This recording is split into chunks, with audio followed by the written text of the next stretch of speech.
kita semua tahu mengapa kita berada di tempat ini pada hari ini, waktu ini. Kita datang demi untuk rakyat kita. Kita tak perlu takut saudara-saudari. Mengapa?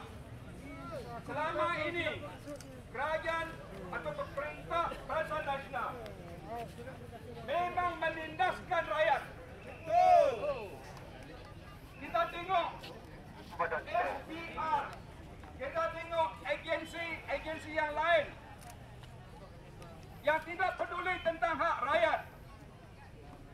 Kita hidup satu kali di dunia ini, saudara-saudari. Kita tak perlu tahu.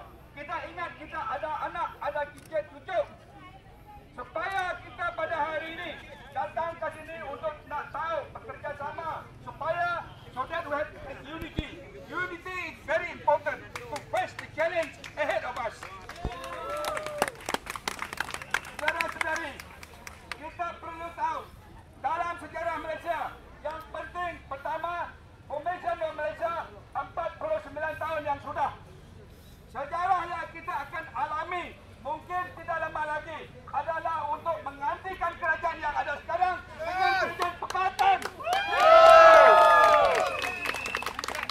Dengan itu saudara-saudari, kita perlu kerja kuat, kita perlu berani, kita perlu beritahu rakyat di pelosok seluruh negeri Sarawak. Maka dengan adanya penipu-penipu, dengan adanya taktik yang kotor, kita perlu tahu saudara-saudari. Kalau manusia dia tahu, Tuhan tahu. Tuhan tahu. Walau apapun cara taktik yang kotor, apabila Tuhan akan kasih dengan kita, dia akan kasih dengan rakyat, dia akan menggantikan sesuatu yang tak bagus, sesuatu yang kotor di dunia ini. Tuhan akan menolong kita saudara-saudari pada kali ini. Kita tidak perlu takut.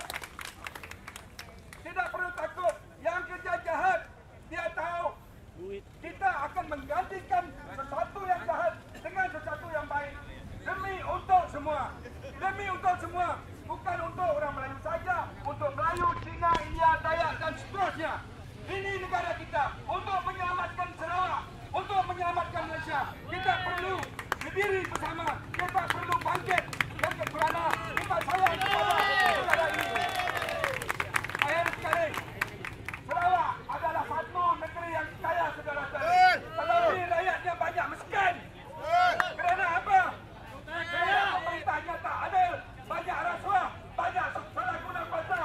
Mengapa rakyat Sarawak meneruskan ini? Mengapa rakyat Sarawak pernah takut? Ini hak kita saudara-saudari. Kalau betul-betul demokrasi ada dalam negeri Sarawak ini, kita perlu bangkit supaya kita akan menggantikan yang tak betul jadi betul, yang salah jadi betul. Supaya saudara-saudari berpelihara kita berganding bahu pada kali ini.